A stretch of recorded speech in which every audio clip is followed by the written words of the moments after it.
des jeunes issus de la société civile se sont mobilisés pour dénoncer ce mal du XXIe siècle, qui était un mal du XXe siècle aussi, qu'est le néocolonialisme, qu'est la France-Afrique, qu'est le franc CFA. Le franc CFA étant rien d'autre qu'un segment justement de cette problématique plus globale qu'est la France-Afrique. Un sentiment de fierté parce que un peu partout où nous allons, dans la rue, les prolétaires, ceux qui n'ont rien, nous remercient pour le combat que nous menons et comprennent les risques que nous prenons pour eux. On n'a rien à gagner dans ce qu'on fait. On n'est pas payé comme certaines autres personnes par les agences françaises de développement, par les ONG occidentales, ni par quiconque. Le combat que nous menons, ce sont des footballeurs qui parfois nous soutiennent, ce sont des indépendants qui nous soutiennent, parce qu'ils savent que le combat que nous menons est un combat juste. Et quand dans la rue, un peu partout,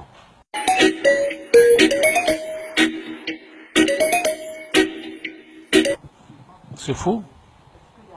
Qui vous dit que la population... On a organisé des mobilisations cette année, depuis janvier. Il n'y a jamais autant de mobilisation sur le continent, suite à notre propre initiative, sur la thématique du franc CFA de la France-Afrique. Qu'est-ce que vous appelez population? La société civile se constitue de quoi? La société civile ne s'est jamais constituée de millions de personnes qui sortent dans la rue. C'est pas vrai. Ou alors il faut qu'il y ait un contexte local particulier qui pousse justement la population dans sa globalité à se mobiliser. Mais généralement, quand on parle de société civile, quand Amnesty International au Sénégal se réunit, ils sont combien? Ils sont une cinquantaine. Quand la plupart des organisations de la société civile se réunissent, elles sont combien? Peu nombreuses. À part quand les partis politiques décident d'acheter des gens, payer des cars, payer un certain nombre de personnes pour que les personnes qui ne comprennent même pas la politique se déplacent en tenant des pancartes qu'on leur a demandé d'obtenir, mais sans qu'ils comprennent la situation. Nous, ce sont des jeunes qui sont tous des représentants d'associations. Quand plusieurs centaines de personnes se réunissent à Dakar, quand plusieurs centaines de personnes se réunissent à Libreville, quand plusieurs centaines de personnes se réunissent à Bamako, quand plusieurs centaines de personnes se réunissent en Guinée, etc., au Bénin, au même moment, et que chacune de ces personnes sont des présidents d'associations, il faut vous poser la question de savoir pourquoi les autorités françaises, ou les médias français, qui sont le bras armé des autorités françaises, comme Le Monde Afrique, et son valet nègre, comment il s'appelle, Anne Amidou, ou Amidou Anne, je ne sais plus trop son nom, quand ce valet nègre de la France-Afrique, qu'est le monde, et que représente ce système de manière générale, nous attaque, c'est parce que ça leur pose problème, le combat de mobilisation que nous menons. C'était quelque chose sur lequel on doit insister, et je vous le dis, la France n'aurait jamais autant, les autorités françaises n'auraient jamais autant parlé du franc CFA que cette année, si justement on ne mobilisait pas énormément la société civile.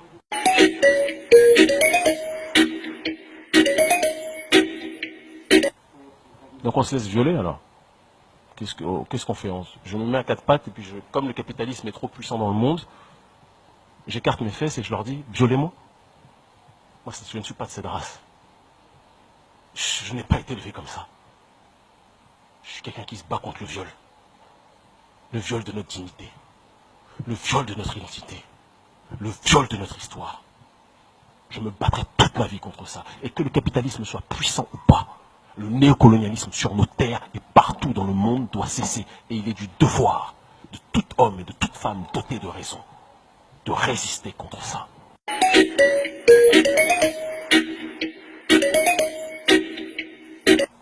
Parce qu'on commence à être entendu. Parce que les mobilisations, et ça rejoint ce que je vous disais tout à l'heure quand je vous dis qu'on est beaucoup plus suivi que vous ne semblez le voir de manière très parcellaire et partielle. Je regrette d'ailleurs que vous n'ayez pas été, vous, en présence physiquement ce samedi. Vous auriez pu sentir l'état d'esprit, vous auriez pu capter l'atmosphère, et pas simplement vos reporters, mais capter l'atmosphère de manière générale, parce que vous êtes quelqu'un de très renseigné sur la question africaine, et vous auriez senti que ce qui se passe à Dakar, et ce qui se passe dans toutes les capitales africaines, c'est quelque chose aujourd'hui qui est dans une dynamique de force, de motricité historique.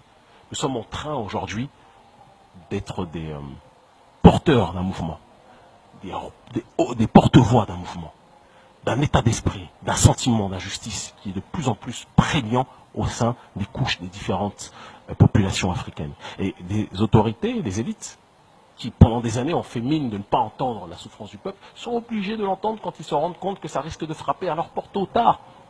Et plutôt que d'avoir les populations qui se rebellent contre elles, certaines d'entre elles qui sont un peu plus malignes, parce que c'est ça l'Union africaine. Ce sont les représentants des dirigeants africains qui vont siéger là-bas. Personne ne vote pour l'Union africaine. D'accord?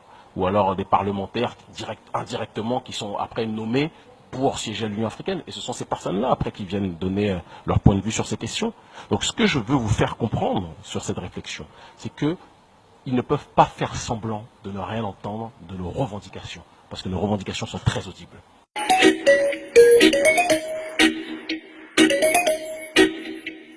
Ce geste-là, ça fait 1 an qu'on en parle, d'accord, avec des avocats autour de nous. Donc on est déjà au courant de tout ça. Mais moi, la question qui m'intrigue, pourquoi vous dites que ça a été condamné par une partie de l'opinion publique et vous ne parlez pas de toutes celles et tous ceux qui ont inondé. On a quand même, notamment sur les réseaux sociaux, plus de 300 000 personnes qui nous suivent, nettement supérieurs que les quelques roquets et soumis à la France-Afrique et les quelques nègres amoureux de la France, comme Hamidou Anne, qui est l'un de ces hystériques représentants, d'accord, au gabarit chétif, mais à la voix très aiguë en ce qui concerne, quand il s'agit d'attaquer ses propres frères au service justement de la lutte contre l'impérialisme de manière générale. Mais je suis très surpris que vous fassiez le relais de personnes qui condamnent et qui sont minoritaires par rapport à toutes celles qui ont compris. Alors, le geste est très simple. Vous savez, moi je suis quelqu'un qui est plus proche du prolétariat que de la bourgeoisie sénégalaise ou de la bourgeoisie africaine. J'ai eu un débat de plusieurs heures avec ma propre famille. Il nous restait 10 000 francs CFA pour toute la semaine. J'ai dit, est-ce qu'il est pertinent que je prenne la moitié de ce billet et que je le brûle, sachant que ça va nous mettre dans une difficulté terrible parce qu'on a très peu à manger contrairement à beaucoup de personnes. Les gens ne savent pas, les gens pensent qu'on vit, on est milliardaire, on est millionnaire, etc. Je suis chroniqueur à Vox Africa, je ne gagne pas des millions. Là, on est en période de vacances, c'est la difficulté, on est dans l'épreuve. Mais j'ai dit, en s'attaquant à ce symbole, c'est un message que l'on donne. On a peu. Mais mieux vaut être capable d'attaquer le symbole qui est le symbole de la servitude que de se complaire justement dans cet esclavage monétaire. Voilà quel était le geste lorsque l'on brûle ce billet que le franc CFA. Quand on brûle un billet dont 50% justement de ce billet est remis à la Banque de France, quand on brûle ce billet qui est le symbole justement de l'omnipuissance de la France vis-à-vis de nos intérêts africains, n'oublions pas qu'il y a des représentants de la Banque de France qui siègent à la BCAO, d'accord, et qui siègent à la CEDEAO, et qui siègent aussi à la CEMAC. Il ne faut pas oublier cette démarche-là. Pourquoi on ne le dit pas? Quand il y a des décisions qui sont prises par les États d'Afrique de l'Ouest, quand il y a des décisions qui sont prises par les États d'Afrique centrale, est-ce que vous savez que les représentants de la Banque de France ont le droit de veto? C'est quelque chose qui vous paraît normal? Est-ce que vous savez qu'on est considéré comme une population de singes partout dans le monde parce qu'on n'est même pas capable d'avoir une monnaie qui est une monnaie autodéterminée, c'est une monnaie qui est déterminée par d'autres? Vous trouvez ça normal? Quand j'attaque ce billet, j'attaque un symbole. Contrairement à la bourgeoisie sénégalaise qui ne peut pas se plaindre de ce billet parce que c'est avec ce billet qu'elle est dans la jouissance. Moi, quand j'attaque ce billet, je n'ai pas les moyens de cette bourgeoisie-là. Je suis plus proche du prolétariat. Mais je le fais parce que je suis prêt à sacrifier le peu que j'ai pour m'attaquer à quelque chose qui est un système.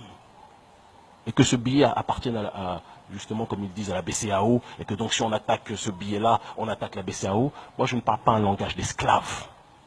Les gens qui parlent comme ça sont des esclaves. Et moi, je ne suis pas de la race des esclaves.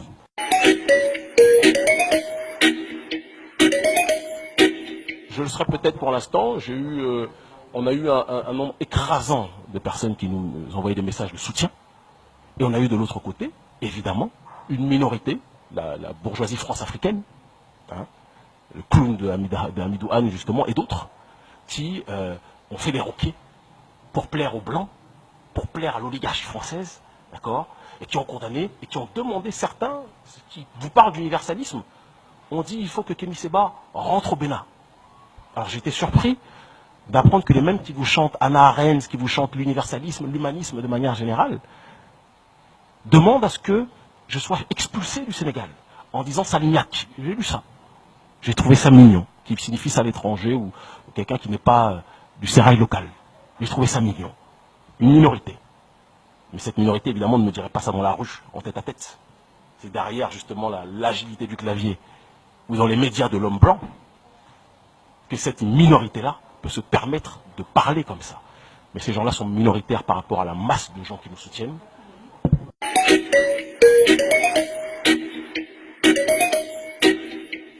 D'accord? Donc les problématiques de Y en a marre n'intéressent que les gens ici. Et encore une partie. Ça n'intéresse pas l'Afrique. Voilà. Je vais vous répondre en une fois pour ce qui est de ces derniers. Je n'ai pas le temps de parler d'eux. C'est vous, au Sénégal, qui faites une fixette sur eux. Ils ne m'intéressent pas. Ils vous fascinent comme ils fascinent les Blancs. Je termine. Vous m'avez posé une question, donc je vous réponds. Il vous fascine, vous ici, les médias sénégalais, il fascine les Blancs. Il ne fascine pas le peuple africain. C'est tout ce que j'ai à vous dire. Moi, je suis attaqué par les gens qui les louent. Je suis incarcéré par les systèmes qui les félicitent. C'est tout ce que j'ai à vous dire. Le reste n'est pas une critique ou un compliment. Moi, je ne suis pas dans l'attaque vis-à-vis des gens, sauf quand ces gens-là m'attaquent. En tout cas, juste pour finir, je les aime. Je ne suis pas sûr que ce soit réciproque. Et il y a un deuxième point qui est que les gens qui les aiment sont les gens qui me mettent en prison. Chacun en tirera les conclusions qu'il veut.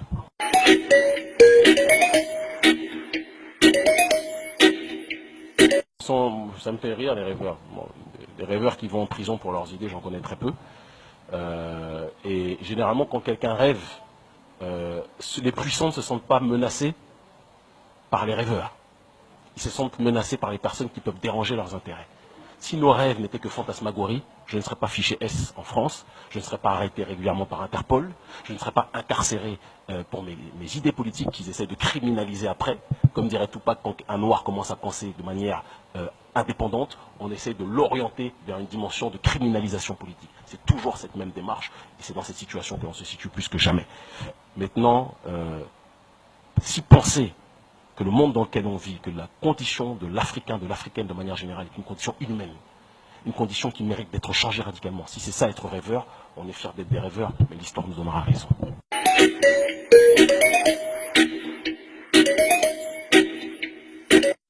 La suite de notre combat, c'est de continuer cette propagation de nos idées souverainistes un peu partout sur le continent africain. Nous réussissons.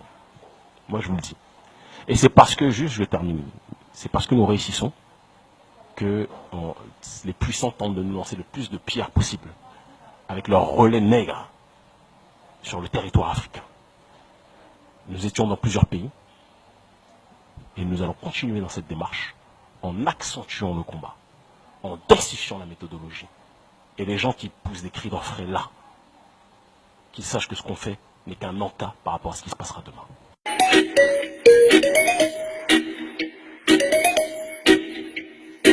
Moi, je trouve qu'il y a une dimension très liberticide.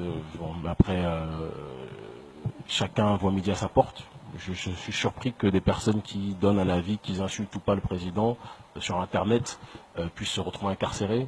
Des pays que je critique en Occident, les gens peuvent insulter le président, ne vont pas se retrouver incarcérés. Je trouve ça un peu étrange. Comme une chanteuse qui est sur WhatsApp a tenu des propos contre le président, des propos critiques, qui se retrouve arrêtée. Je trouve ça très étrange. Je trouve qu'on est dans une dérive liberticide réelle. Et bon, mais c'est